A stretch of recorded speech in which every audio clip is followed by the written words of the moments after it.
ముళ్ళే ఎందుకు వేస్తారు?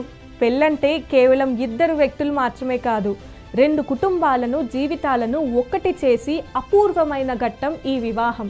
ఇప్పుడంటే పెళ్ళిని 5 గంటల్లోనే పూర్తి చేస్తున్నారు. కానీ పూర్వం రోజుల్లో పెళ్ళంటే 5 రోజుల పండుగ. 5 రోజులు వేడుకగా జరుపుకునే ఈ పెళ్లిలో 3 ముళ్ళు ఎందుకు వేస్తారు? దీని వెనుక ఏదైనా పరమార్థం దాగి ఉందా అనే సందేహం మీకు ఎప్పుడైనా వచ్చిందా? దీని వెనుక ఉన్న పరమార్థంకు మన శాస్త్రాలు, హిందూ సాంప్రదాయంలో 3 అనే సంఖ్య ఓ ప్రధాన పాత్ర పోషిస్తుంది.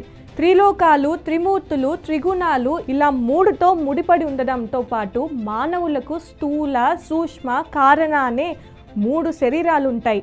ఈ సమయంలో వేసే ఒక్కో ముడి ఒక్కో శరీరానిది.